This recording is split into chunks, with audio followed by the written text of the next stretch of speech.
Acontece uma coisa muito legal na maioria das empresas. Eu entro nas empresas e no primeiro dia o pessoal fala, cara, eu tenho uma decisão muito importante assim, assado. O que você acha? Eu falo, não sei. O cara fala, pô, tu não é consultor, tu não vai me ajudar a tomar a decisão assim que eu tiver os dados. Eu preciso construir os indicadores da sua empresa.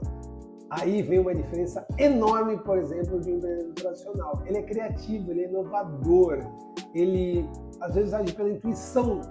Instrumentos de medição para quê, velho? Se ele for empreendedor raiz, ele vai ter umas coisas anotadas no caderninho, tá ligado? Caderninho? Ou então uma planilha Excel que ninguém entende nada, às vezes nem ele. Você ser próspero, você prosperar sem correr o risco da ruína. Primeira coisa que veio na minha cabeça é sem se machucar, mas aí depois eu mudei porque você vai se machucar. Ótimo dia, gestores! Meu nome é Barreto e você está ouvindo mais um episódio do Gestão Pragmática Podcast. O podcast focado em micro e pequenas empresas familiares, te passando estratégias para ter o total controle de sua empresa, maximizar sua lucratividade e proporcionar uma ótima qualidade de vida na sua jornada empreendedora. Vem comigo! Ótimos gestores pragmáticos, bem-vindo ao Gestão Pragmática Podcast. Meu nome é Rafael Barreto, eu ensino empresários, não, na verdade eu não ensino mais empresários, eu ensino empresas familiares a aumentarem os seus lucros e darem mais tempo e qualidade de vida para seus donos. Então, se você trabalha numa empresa familiar, pense em aumentar o lucro dessa empresa e ter mais tempo e qualidade de vida, segue a gente, compartilha, curte, que tem muito material de relevância para você e vale muito a pena. E qual é o dia de hoje? Qual é o assunto de hoje? Cara, eu preciso ter uma outra pessoa aqui, sabe, só para fazer aquelas perguntinhas, sabe? E aí, qual o tema de hoje? Que nem o Bruno Perini faz com a Malu Perini, sabe? Qual o tema de hoje, boludinha? Eu não tenho ninguém, então eu sempre esqueço. O tema de hoje é a diferença entre um gestor pragmático e um empreendedor tradicional. Então, a gente vai falar um pouquinho sobre como os empreendedores tradicionais começam a empreender e como o gestor pragmático está envolvido aí nesse processo também.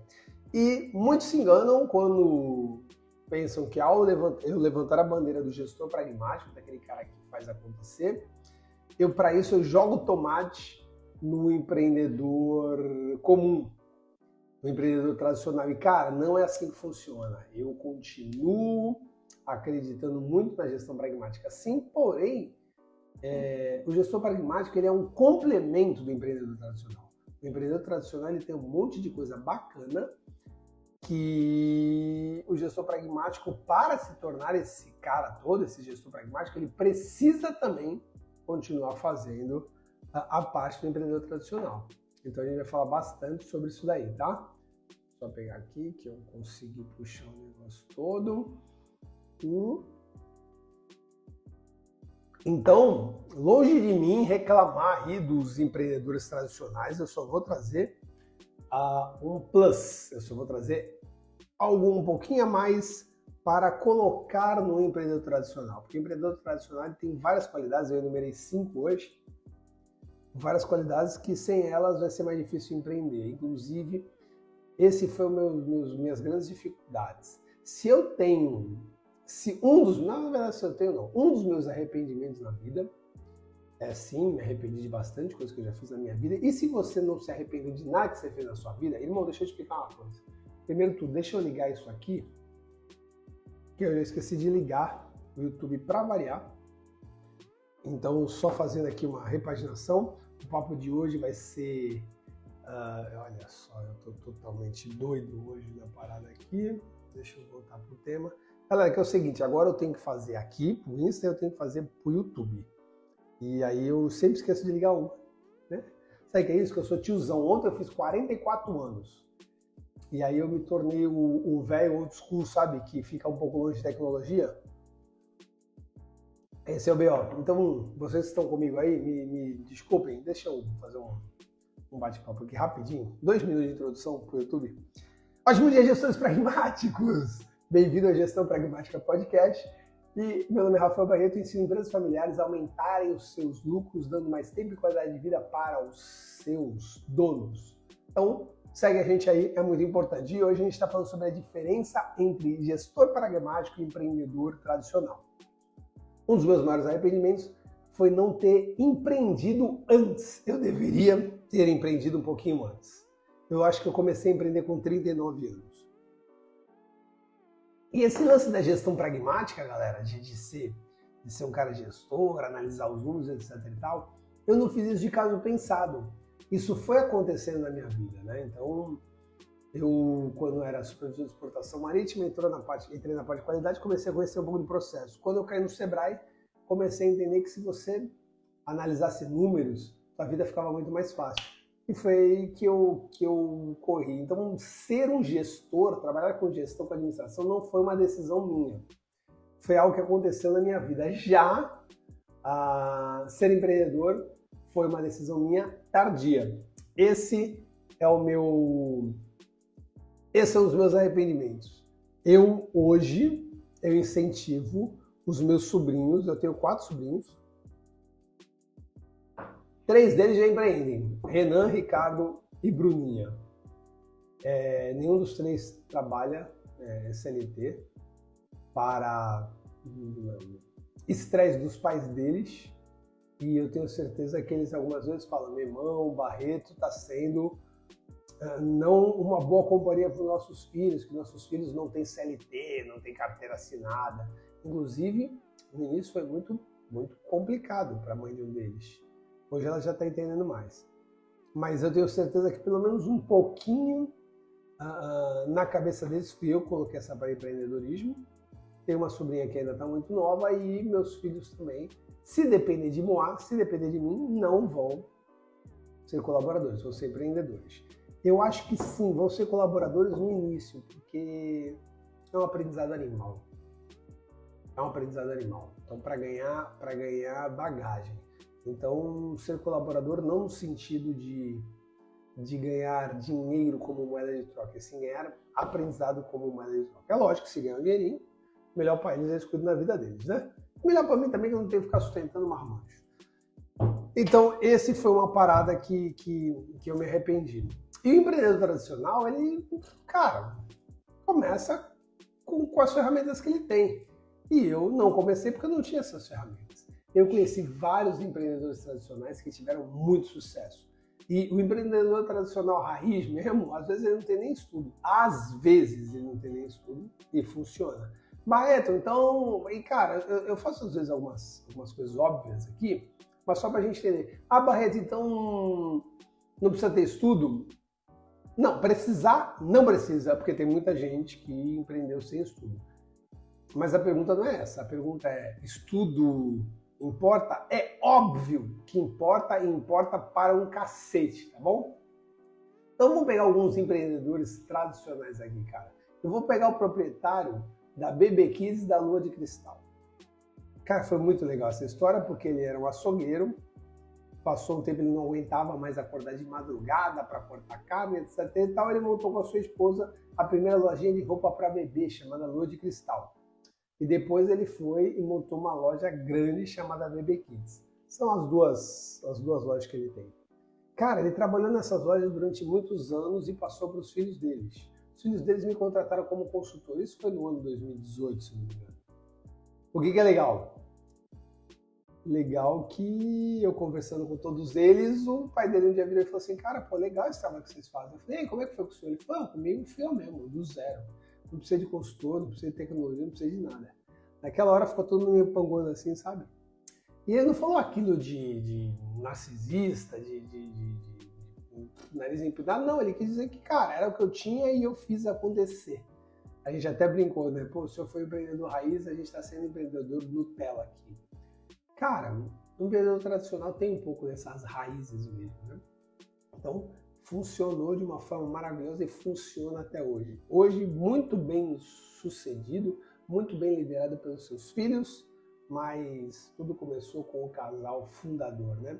Depois veio o Santão Supermercado. Depois, eu estou falando aqui dos clientes que eu lembrei. Santão Supermercados. Adivinha porque o nome era Santão? Sim, torcedor fervoroso do Santos, montou o mercado lá no Marapé. Já existia o M Santana, então eram 2 supermercados, onde o cara tinha até pouco estudo e conseguiu fazer um trabalho muito, muito legal. Então você percebe que existem empreendedores tradicionais que são os caras que simplesmente falam, meu irmão, eu entendo core business sim e vou embora. Lembrando, gestor pragmático não é antagônico. O gestor pragmático ele não é contra o empreendedor tradicional. Ele é um complemento ao empreendedor tradicional e eu realmente acredito que hoje eu vou conseguir elucidar, sensibilizar para vocês por que é importante você ir para a gestão pragmática, por que é importante de você participar das nossas metodologias, por que é importante você se tornar um aluno pragmático, porque você pega as características do empreendedor, traz para a tua vida e, se Deus te ajudar, você já vai ser um ótimo empreendedor. Mas para se tornar o completão, para se tornar um gestor pragmático, eu vou poder te ajudar um pouquinho junto com essa parte de aulas, cursos, metodologias e assim vai. Bacana? Então vamos falar um pouquinho o que é o empreendedor tradicional, na minha opinião. Cara, o empreendedor tradicional, a gente já falou algumas vezes, né, que existe aquela forma de empreender por necessidade, que é eu preciso comer, então eu vou trabalhar por necessidade, e empreender por oportunidade, que é, cara, vi uma oportunidade no mercado. É comum a gente falar que, pô, empreender por oportunidade é bem melhor, e é o correto, empreender por oportunidade é bem melhor, mas não quer dizer que quem empreende por necessidade não se dá bem.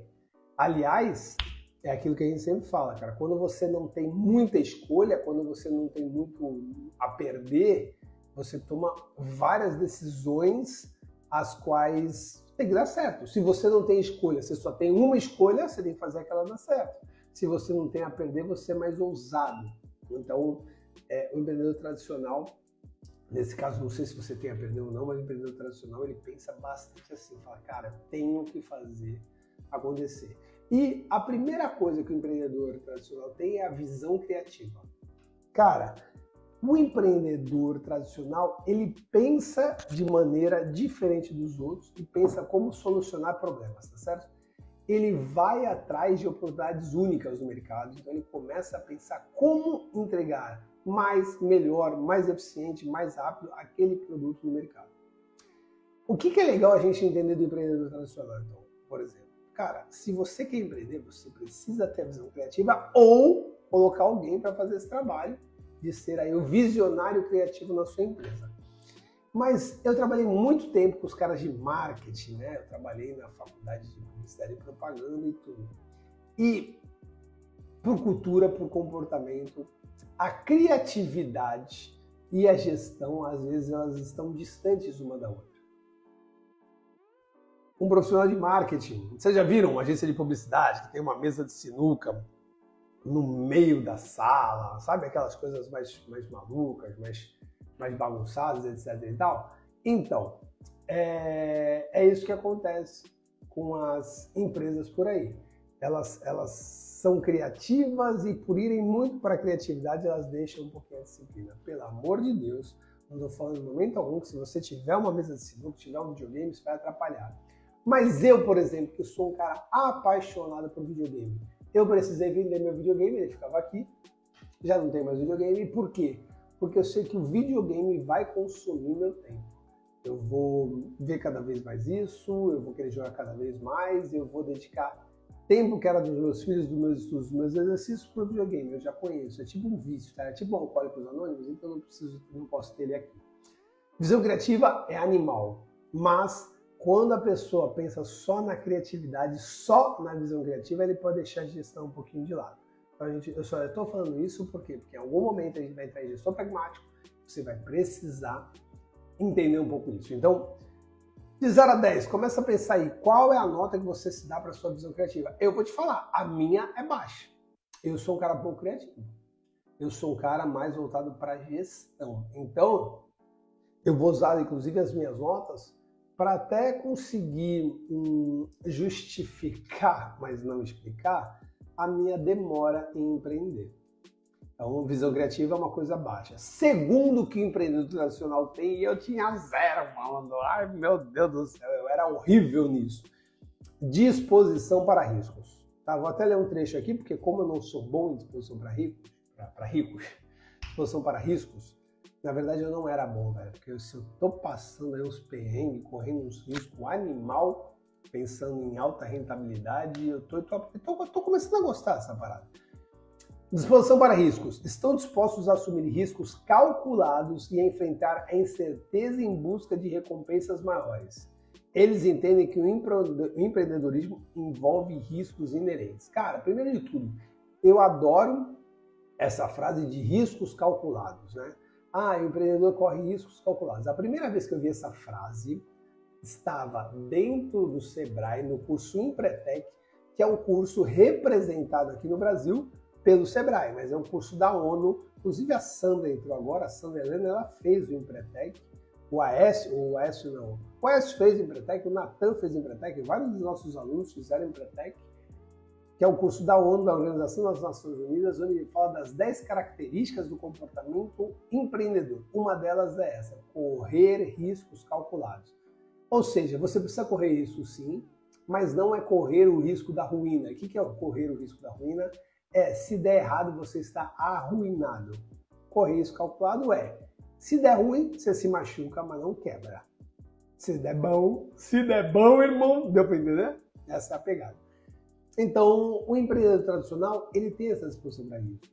E foi aí que eu comecei a entender um pouquinho. Por quê? Porque eu vim da área de qualidade, e a área da qualidade ela vai atrás de uma coisa chamada em busca do defeito zero. A gente busca não ter mais erros. Como é que eu vou empreender? Se o empreendedor ele fracassa, ele erra várias vezes. Pega um empreendedor de sucesso, ele fracassou, ele errou por diversas vezes. Então, o que acontece? Quando eu fui perceber que os fracassos, que fossem de riscos calculados, eles não eram algo que machucava, até machucava o empreendedor, mas não diminuía o empreendedor, muito pelo contrário, eram degraus numa escada evolutiva, eu comecei a me dispor mais a esse risco. Então, de 0 a 10, quando é que você dispõe para riscos? É muito normal o cara querer entrar, por exemplo, na Bolsa de Valores, mas não querer perder dinheiro. Amigo, se você vai entrar na Bolsa de Valores, vai ter dia que você vai perder dinheiro. Tá? Eu não conheço uma pessoa que nunca teve que realizar um prejuízo na Bolsa de Valores. Uma pessoa de sucesso, tá? Terceiro, inovação. Então, os empreendedores tradicionais, eles valorizam a inovação. E você que gosta do tema, você precisa jogar no Google assim, simples, Manual de Oslo. Você vai encontrar o Manual Mundial da Inovação. E esse manual, ele é simplesinho, mas animal. Ele é libertador. Ele fala inovação de algumas formas bem legais. Primeiro de tudo, existe inovação radical e incremental. Qual a diferença da inovação radical para incremental? Inovação radical é algo totalmente nova para o mundo. Deixa eu pensar aqui. O avião. Santos Dumont inventou o avião. Inovação radical. Caraca, que maluco, tá voando em cima de uma máquina. Inovação radical. Inovação incremental. Qualquer avião que veio depois do Santos Dumont. Então hoje, tu entra num avião maravilhoso, executivo, etc e tal, tem avião supersônico, mas a inovação não é mais radical, porque a ruptura foi feita pelo Santos Dumont. Qualquer outro avião depois do Santos Dumont é inovação incremental. Não deixa de ser algo super importante pra gente, mas não é inovação radical. Eu não tenho a pretensão de criar nenhuma inovação radical mais, mas eu tenho a pretensão de criar inúmeras inovações incrementais. É mais fácil, é mais tranquilo. Segundo ponto importante para você entender sobre inovação.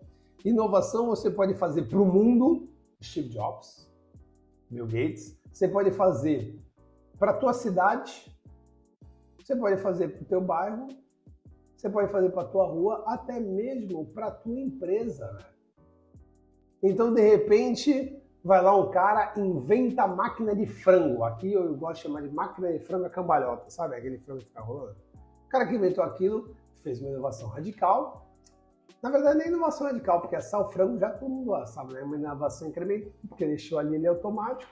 E beleza, o cara inventou. Aí trouxeram para o país, beleza. Aí, de repente, uma cidade lá no interior de Minas que não tem, você leva para a cidade. Acabou. Você inovou na tua cidade. Aí eu tenho um concorrente que já viu na cidade e vai lá e compra uma máquina de frango também. Cara, ele inovou para a empresa dele. Então, inovação É muito mais simples do que você imagina. Tem muita gente que fica pensando em complexidade e está cometendo um erro. É legal você inovar com complexidade? Eu vou te falar, eu não acho legal. Mas é válido? É óbvio que é válido. Agora, enquanto você está muito pensando em algo muito complexo, alguém está lá resolvendo o problema com algo muito mais simples. Vamos usar uma historinha clichê aqui? Vamos usar uma parábola bem clichê?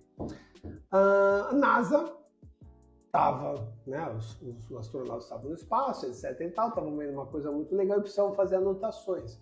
E o que eles perceberam? Eles perceberam que a caneta que eles levaram não funcionava. Não sei se vocês sabem, mas a caneta simplesmente é uma tinta líquida que ela roda numa esfera de metal. Então, quando a tinta líquida passa pela esfera de metal e ela vem para o outro lado, ela discorre no papel, a secagem é instantânea e aí você tem a escrita. Se você está em gravidade zero, o que acontece? A tinta fica meio flutuando, ela não funciona. E aí os engenheiros da NASA projetaram uma caneta espacial que começou, primeiro que gastou os tubos, custou uma grana para fazer isso, tá? E segundo, que legal, eu tô sem áudio hoje. Não funcionou o YouTube, galera, tudo aquilo que eu fiz não funcionou. E segundo que levou muito tempo. Assim que estava pronta, o que eles fizeram? Eles simplesmente tentaram vender para os russos. Só que os russos usavam o lápis. Não precisaram investir nada, não precisaram colocar engenheiro na parada, não precisaram gastar grana, porque o lápis funciona em qualquer lugar. Que é simplesmente uma grafite. Frasezinha clichê feita, historinha clichê feita, isso daí é uma inovação simples. Usar um lápis, que é um objeto super simples, no espaço, é inovador. Beleza? Quarto, persuasão e liderança.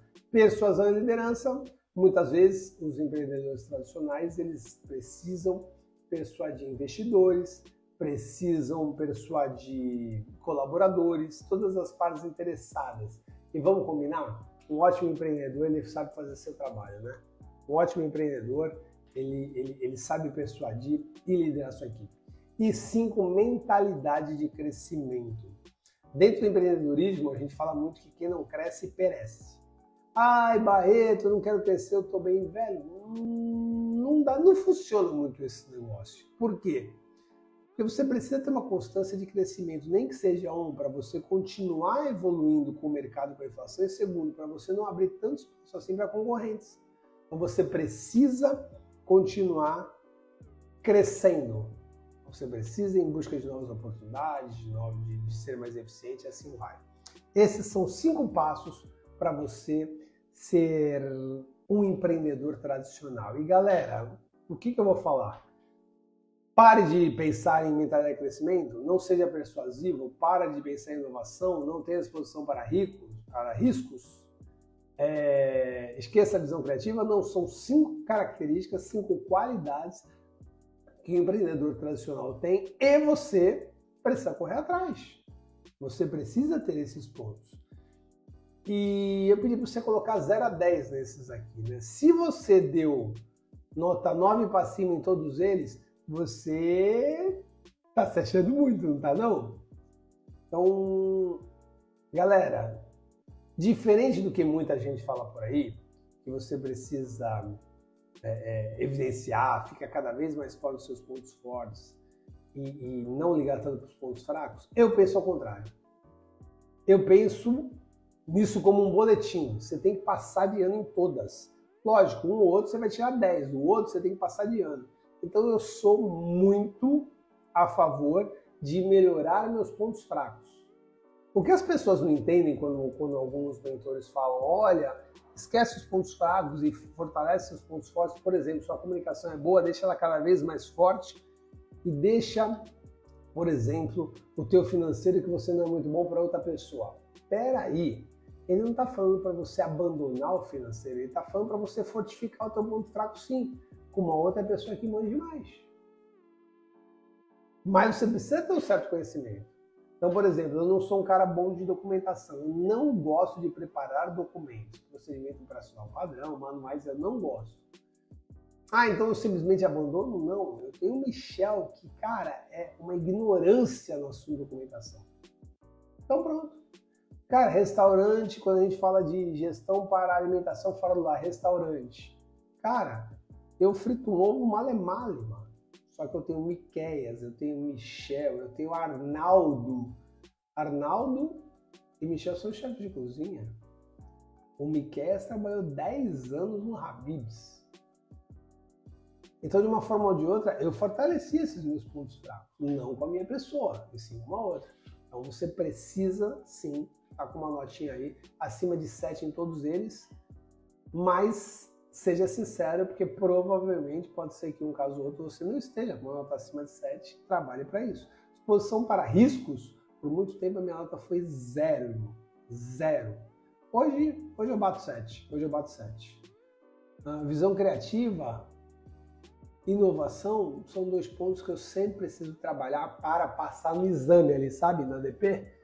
Legal. E aí o que eu faço? Simples. Se um empreendedor tradicional, ele é mais focado na inovação, na criação de algo novo, na disponibilidade de assumir riscos, o gestor pragmático é mais orientado para otimização, eficiência, melhoria contínua. Quem já me conhece sabe a história do empresário na montanha. Agora vamos filosofar.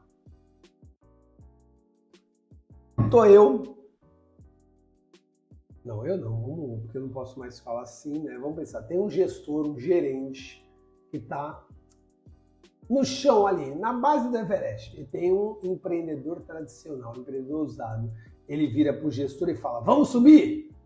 O gestor vai falar, não vamos subir não, tô bem aqui, velho, tô legal aqui, pra que subir isso? Tá mó frio, velho, mó frio, tem gente que machuca, tem gente que perde o dedo congelado, tem gente que morre. O empreendedor fala, vamos subir! E de tanto o empreendedor insistir com o gestor fala, tá bom, vai. E aí o empreendedor começa a subir, o gestor começa a subir atrás dele. Primeira lição, gestor sem as 5 características do empreendedor, ele não sai do lugar. Por quê? Porque para ele a segurança é importante. Então, o gestor precisa do empreendedor para subir essa montanha, porque senão ele vai ficar ali. Sabe aquele cara muito bom, aquele cara que se ele tivesse o seu próprio negócio, ele ganharia muito dinheiro, mas ele fala, meu irmão, eu tô bem aqui, CLT, estabilidade, férias, 13º.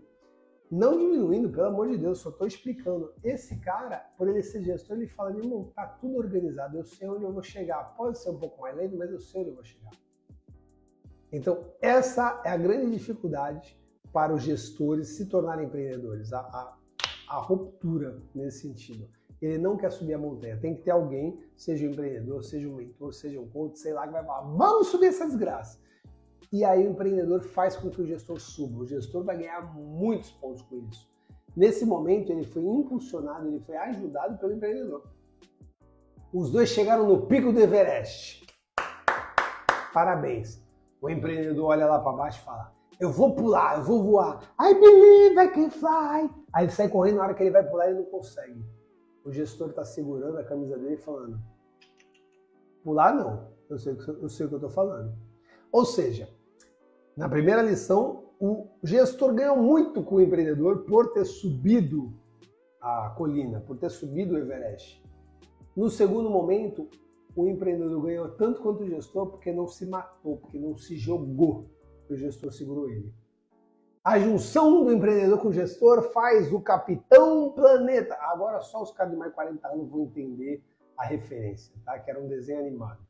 Mas a junção desses caras vai fazer você ser próspero, você prosperar sem correr o risco da ruína. Primeira coisa que veio na minha cabeça é sem se machucar, mas aí depois eu mudei porque você vai se machucar. E você empreendeu, você subiu o Everest. Alguma coisa vai acontecer, pelo menos um ranho vai sair do teu nariz, porque você subiu o Everest. Mas você vai prosperar sem correr o risco da ruína. Então isso é uma coisa muito legal para você pensar. Por muito tempo eu precisei ter um empreendedor do meu lado. Por muito tempo eu procurava sócios empreendedores. Por muito tempo eu trabalhava como consultor de empresas onde tinha empreendedores tradicionais, vulgo malucos, e eu era o gestor. Eu fazia justamente esse papel do gestor que ficava no chão, o pessoal ia seguindo a montanha, eu ia atrás deles. Por muito tempo eu fiz isso. Hoje, depois de 5 anos no mínimo trabalhando isso, eu consigo ter as duas figuras dentro da minha pessoa. Eu consigo empreender, ser um empreendedor tradicional e consigo ser gestor. Lógico, pendendo sempre para ser mais gestor. Por quê? Porque está no meu sangue, está no meu corpo e de maneira alguma eu quero dizer que isso é a verdade absoluta. Mas eu também tenho que entender qual é o meu cerne. Não adianta eu querer mudar de uma forma diferente. Legal, se você já sabe isso, então você já sabe que o empreendedor ele tem visão criativa, ele tem disposição para riscos, ele é inovador, ele tem persuasão e liderança e ele tem mentalidade de crescimento. Agora você vai para a gestão pragmática. ênfase em eficiência e eficácia. Apesar que eficácia, a gente vai falar aqui em foco nos resultados tangíveis. Então, vamos falar só nesse primeiro momento. ênfase na eficiência. Como eu posso ser mais eficiente? Como é que eu posso trabalhar e ser ainda mais eficiente? Então, ele está sempre tentando melhorar, colocando tecnologia, diminuindo passos no trabalho desnecessários. Então, inclusive o nome da consultoria, que é Essencial Gestão Empresarial, ele é focado nisso, ele é focado num livro chamado Essencialismo, que vem muito de eficiência e é simples. O que não é essencial é trivial, o que é trivial não precisa ser feito. Então, ênfase na eficiência é o primeiro passo de uma ótima pessoa pragmática. Então, quando a gente trabalha um aluno pragmático nos nossos cursos, a gente tem um módulo só de eficiência. A gente explica a diferença sobre eficácia e eficiência. Eu vou fazer aqui também, mas quando eu chegar em foco em resultados, tá? Esse é o primeiro deles, então, ênfase na eficiência. Segundo, tomada de decisão baseada em dados. Galera, indicadores. Acabou, você vai medir tudo. Eu sou um cara viciado em instrumentos de medição. E nossa senhora, eu vejo um paquímetro, eu quero beijar um paquímetro. Não, mentira, não é assim também. Mas, por exemplo, a minha esposa, ela é uma pessoa que ela não é gestora pragmática. Não adianta, ela não é gestora pragmática. Ela tem pavor de instrumentos de medição, a ponto de não usar o relógio de pulso. O relógio de pulso é um instrumento de medição, para você medir o quê? As horas. A minha esposa não quer usar o relógio de pulso. E eu uso o relógio de pulso 24 horas por dia. Então, isso aqui é para eu trabalhar. Quando eu chego em casa, eu tiro esse relógio e coloco meu relógio inteligente para fazer meus exercícios, para dormir bem, etc. e tal. Sim, eu meço o meu estresse, eu meço meu oxigênio, eu meço meus exercícios, eu meço meu sono através desse relógio inteligente. E minha esposa, ela gosta de reclamar por eu estar assim. Ela fala, não, tu é muito metódico, tu fica o tempo todo ligado. Para mim é super importante. Eu já tive 89 quilos, estou com 73. Eu me meço todo santo dia. Aqui do lado tem uma balança onde eu me meço de manhã. Quando eu falo me meço é porque pesagem é uma medida, né? Então eu me peso todo dia de manhã e me peso todo dia à noite. Ai, Barreto, mas a maioria das nutricionistas falam que isso não é bom. Não é bom quando você está com a tua mentalidade abalada. Para mim, que é simplesmente uma forma de ter como instrumento de medição, só me ajudou. Perdi 16 quilos nessa brincadeira, tá? Então, se para minha vida pessoal eu meço meu sono, meu peso, minha energia, meu oxigênio, por que nas empresas eu não vou medir o financeiro, as vendas, a satisfação dos colaboradores, dos clientes? Eu só tomo decisão baseada em dados. Acontece uma coisa muito legal na maioria das empresas. Eu entro nas empresas e no primeiro dia o pessoal fala, cara, eu tenho uma decisão muito importante assim, assado. O que você acha? Eu falo, não sei. Os caras falam, pô, tu não é consultor, tu não é me ajudar a tomar decisão assim que eu tiver os dados. Eu preciso construir os indicadores da sua empresa. Aí vem uma diferença enorme, por exemplo, de um empreendedor tradicional. Ele é criativo, ele é inovador, ele às vezes age pela intuição. Instrumentos de medição para quê, velho? Se ele for empreendedor raiz, ele vai ter umas coisas anotadas no caderninho, tá ligado o caderninho? Ou então uma planilha Excel que ninguém entende nada, às vezes nem ele. Então, você precisa construir os seus dados para tomar decisão baseada em dados. Terceiro, foco em resultados tangíveis. Você consegue provar os resultados. Fluxo de caixa, consegue mostrar a lucratividade, a rentabilidade. E se você não estiver entendendo esses palavrões, está na hora de você me seguir mais, está na hora de você se cadastrar para o meu curso Metodologia de Gestão Pragmática, que tudo você vai aprender e é simples, é rápido e você vai ganhar dinheiro com isso. Então, você precisa ter lucratividade e rentabilidade, você tem que saber o quanto é que está seu caixa, velho. Simples. Junta todos os saldos da conta, de todas as contas. Quanto é que você tem hoje? Eu tenho 8 mil reais, beleza. Quanto é que você deveria ter de capital de giro? Eu deveria ter 100 mil, beleza. A gente vai ter que trabalhar para sair o teu caixa de 8 para 100 mil. A tua empresa vai ser outra. Então você precisa focar em resultados tangíveis, trazer resultado para a tua empresa. O que nós da Metodologia de Gestão Pragmática praticamos? A gente ensina empresas familiares a aumentarem seus lucros. Então qual é um dos resultados tangíveis? Você está lucrando mais? Tá, beleza, entreguei o primeiro resultado. Segundo, dou mais tempo para seus donos, os donos das empresas.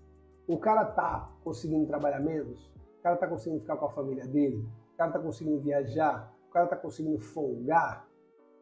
Beleza, tangível, o cara tem que me provar isso.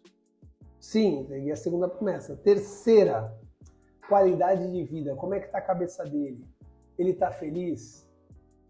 Ele tá menos estressado? Ele tá atingindo seus sonhos?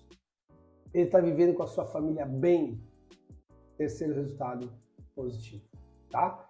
Tangível, velho. Ai, como é que você tá? Ah, eu tô ótimo. Não é assim, irmão. Questionário, a pessoa vai me responder, a gente vai dar uma olhada como é que tá a cabeça dele, a gente vai conversar com a família dele, e aí sim, a gente fala que é resultado tangível. Cara, eu aprendi há pouco tempo também, menos de 10 anos, que você vai escolher um caminho a seguir. Você vai viver a sua vida, inclusive isso está no livro Jeito Harvard de Ser Feliz, tá? Você pode seguir por dois caminhos à procura da felicidade. Uma, felicidade por evolução, você quer crescer na empresa, você quer ter mais dinheiro, você quer estudar mais, ou a felicidade por prazer, você quer descansar mais, curtir alguns prazeres. Qual é o grande problema? É quando você começa a ser excêntrico em um dos prazeres. É aquela pessoa que ganha dinheiro e quer ganhar sempre mais, e mais, e mais, e guardar dinheiro, e quer crescer, e para crescer tem que derrubar o outro, não interessa. E tem aquela pessoa também que quer viver de prazer em prazer. Aí a pessoa começa, inclusive, a pecar muito com ele mesmo. Começa a usar droga, começa a se meter em luxúrias. Por quê? Porque nada aquilo satisfaz. A grande sacada é a pessoa que vai na felicidade por evolução, para ela ficar mais feliz, ela tem que experimentar um pouco do prazer. E aquela pessoa que ela é apaixonada pela felicidade por prazer, para ficar ainda mais feliz, ela tem que experimentar um pouco a felicidade da evolução, da prosperidade. Eu descobri que se eu seguir indo atrás de foco em resultados tangíveis, e não só da minha empresa, não só pensando em dinheiro, mas na minha vida, eu sou uma pessoa mais feliz. Então, por exemplo, há pouco tempo atrás, há 4 anos atrás, eu não sabia quanto tempo teria por dia com meus filhos. Por quê? Porque eu trabalhava até as 11 da noite nas faculdades. Então, sair das faculdades me trouxe um resultado maravilhoso de tempo, que eu todo santo dia estou com meus filhos. Meus filhos dormem cedo, meus filhos dormem no máximo até 8 horas da noite. Eu tenho que chegar em casa no mínimo até as 7. Ontem, graças a Deus, eu cheguei às 5h30. Para mim, isso tem tudo a ver com o foco em resultado tangível. Lembra? Aumentar o lucro da empresa familiar, dando mais tempo e qualidade de vida para os seus donos. A minha empresa é lucrativa. Eu consegui chegar às 5h30 da tarde, meus filhos foram dormir acho que 8 horas, eu consegui ficar com eles aí um tempo bem legal e eles me trazem muita alegria, muita harmonia para o meu coração. Quarto, melhoria contínua. Então, tem até um pouco a ver com ênfase na eficiência. O gestor pragmático, ele sempre está pensando em melhorar. Eu aprendi isso com o Joel J. O Joel J falava assim, Barretão, vem, eu vou te ensinar tudo. Daqui a 15 dias, quando você voltar e falar, Joel, eu estou mais perto de você porque eu aprendi tudo isso, você me ensinou e eu estou fazendo, eu vou te mostrar o que se chama abismo. O que é abismo? Ele falou, daqui a 15 dias a gente conversa. Quando eu voltar, eu falar, eu pratiquei tudo, tá muito legal. Estou perto de você. Joel, cadê você? Ele estava do outro lado de um abismo, ele já tinha aprendido muito mais, ele já tinha produzido muito mais, e ele estava do outro lado. É impossível pegar Joel J. Porque o maluco é talentoso, trabalhador, e ele produz muito mais que a maioria das pessoas na média. Então eu estou fazendo a minha live aqui. Estou terminando minha live agora 8h04, 8h10 eu estou terminando minha live. O Joel fez a live dele 5 horas da manhã, correu uma maratona, fez mais um filho, ganhou dinheiro, ajudou as crianças na Indonésia e namorou a Lala, a esposa dele. E eu estou terminando minha live agora. Como é que eu vou alcançar esse cara? É o tal do abismo. Melhoria contínua sempre. Agora, se você tiver ênfase na eficiência, tomada de decisão baseada em dados, foco em resultados tangíveis e melhoria contínua, são as 4 coisas que se tornam um gestor pragmático com aqueles 5 do empreendedor tradicional. Aí a visão criativa, exposição para riscos, inovação, persuasão e liderança e mentalidade de crescimento. Como algo a mais para você estudar, procura as 10 características do comportamento empreendedor da ONU. Você vai entender que você precisa estar bem nas 10 características lá. E aí vai funcionar cada vez mais. Tudo bem, pessoal? Gostaria de agradecer vocês pelo dia de hoje. A gente está fazendo o possível para ter lives agora, terças e quintas, das 7h30 até 8h30 no máximo da manhã, tá bom? Então, estaremos juntos. Se você quiser falar com nós, é só mandar um direct pra gente, que a gente bate um papo bem bacana e te ajuda a aumentar o lucro da sua empresa familiar e ter mais tempo e qualidade de vida para você. Um beijo, valeu, um abraço e valeu.